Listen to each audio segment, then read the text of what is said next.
David Parker Ray, infamously known as the Toy Box Killer, is suspected of murdering as many as 60 people, though the true number may never be known. His crimes, shrouded in secrecy and horror, have left a permanent scar on the landscape of New Mexico and the memories of those who still search for answers.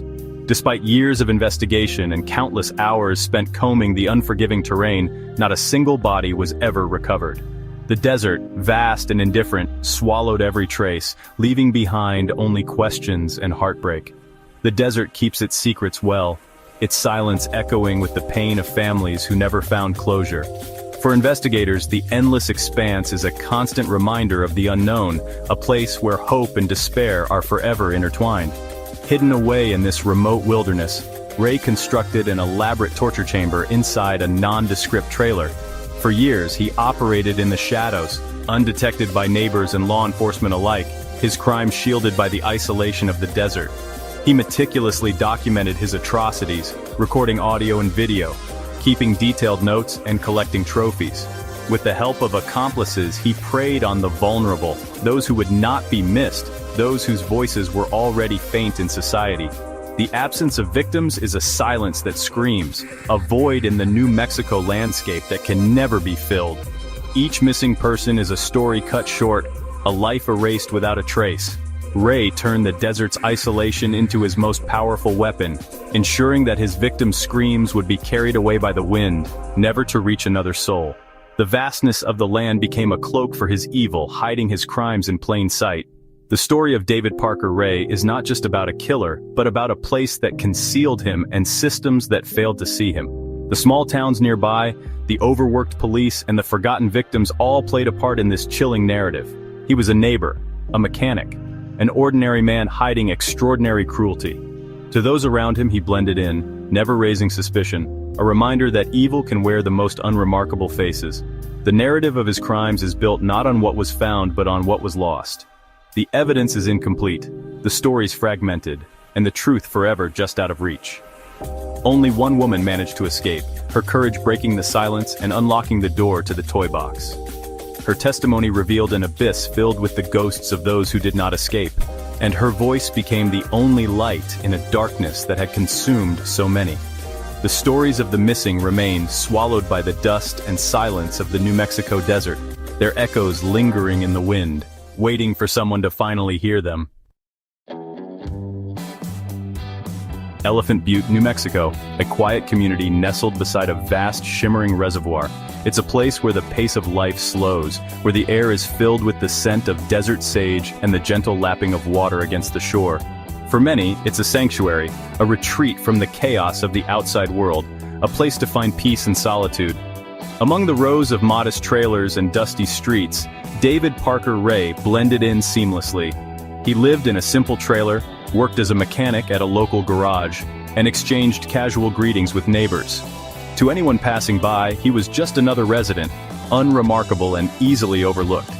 His ordinariness was his camouflage, a mask that allowed him to move unnoticed through the rhythms of small-town life. In places like this, people pride themselves on knowing their neighbors, trusting in the safety of familiar faces. But behind closed doors, Ray's darkness festered, hidden from the world. The peaceful setting with its calm waters and quiet streets masked the unspeakable horrors that unfolded within. The vast empty terrain of Sierra County offered more than just beauty. It provided isolation, a sense of remoteness that made it easy for secrets to remain buried. The endless stretches of desert became a perfect backdrop for Ray's crimes, shielding him from prying eyes. Even today, investigators suspect that the deep, still waters of Elephant Butte Lake may hold the answers to the town's darkest mysteries, perhaps even the missing bodies of Ray's victims, lost beneath the surface.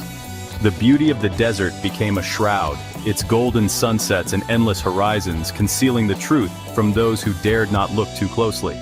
In the heart of this peaceful town, Ray methodically constructed his torture chamber, transforming an ordinary trailer into a place of unimaginable suffering. To the world, he was just David, maybe a little odd but ultimately harmless, a fixture of the community who drew little attention. But in private, he was a predator, using the town's reputation for safety as his hunting blind, stalking his prey from the shadows. The desert didn't just hide him, it enabled him, offering both seclusion and silence, a place where cries for help could vanish into the wind. In Elephant Butte, evil flourished in the most unexpected place, thriving in the shadows cast by the desert sun. The Toy Box, Ray's name for his custom-outfitted semi-trailer, was far from an innocent plaything. It was a mobile torture chamber parked on his property, a place where nightmares came to life. From the outside, it looked ordinary, just another trailer blending into the rural landscape. But inside, it was a meticulously crafted nightmare designed to break the human spirit. Soundproofed walls ensured no scream could escape, trapping the horror within. Chains, pulleys, restraints, and a gynecological table filled the space, each item chosen for its potential to inflict pain. Surgical instruments, whips and saws were neatly arranged, ready for use in his twisted rituals. Video and audio equipment recorded his acts, amplifying the terror and ensuring he could relive the horror. Victims were greeted by a pre-recorded tape, Ray's calm voice explaining their new reality as his slaves, setting the tone for their ordeal.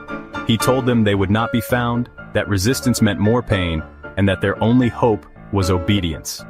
The Toy Box was the culmination of years of fantasy and planning, costing Ray a fortune and countless hours of meticulous work. It was his life's work, a steel monument to sadism, a place where he could exert total control. Every detail was calculated to strip away humanity and instill fear, turning people into objects of torment.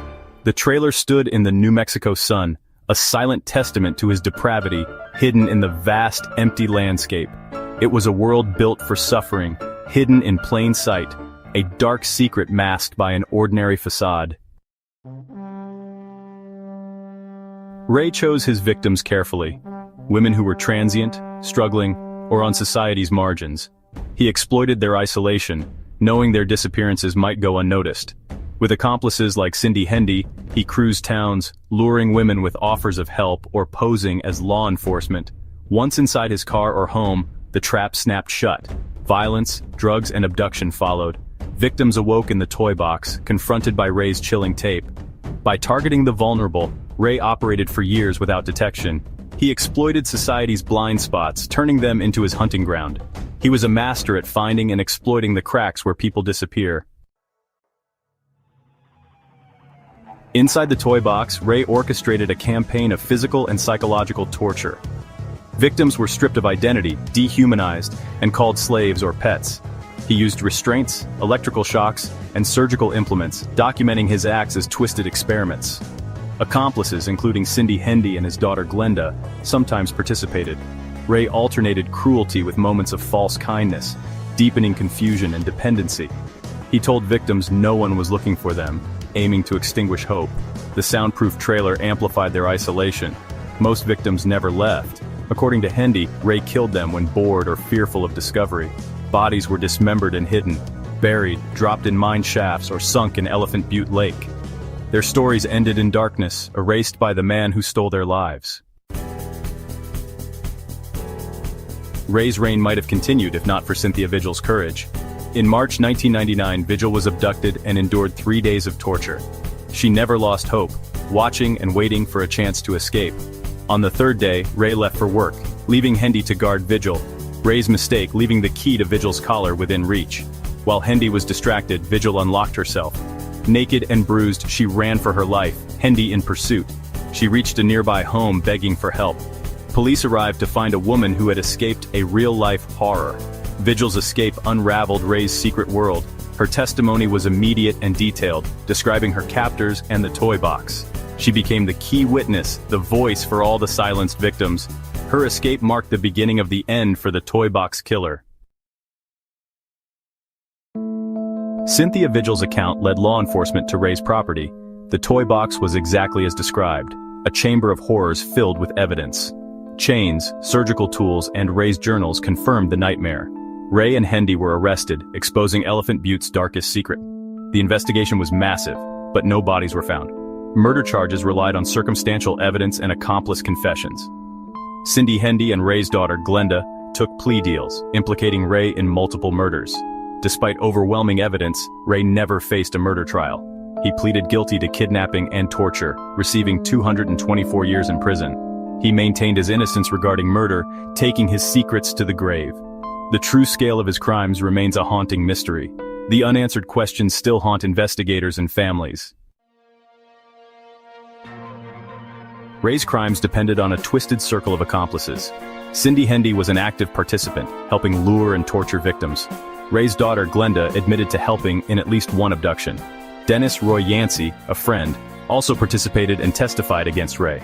Ray controlled his accomplices through fear, manipulation, and shared guilt. Despite confessions, no bodies were ever found, only maps and stories. The desert's silence leaves lingering questions. Were the bodies too well hidden, or were some stories fabricated? The truth remains buried, along with the missing women. David Parker Ray died in prison in 2002, never confessing to murder. The number of his victims remains unknown, estimates ranging up to 60. For families of the missing, the case is a wound that never heals. Ray's story is a chilling reminder that monsters can hide in plain sight. Evil can flourish behind a mask of normalcy. The desert of New Mexico, once tranquil, is now marked by this darkness. The toy box was destroyed, but its memory lingers. The story echoes across the empty plains, a cautionary tale of hidden evil and survivor courage. True crime stories like this honor victims and celebrate those who bring justice. The darkness is out there, but so is the light of truth and vigilance.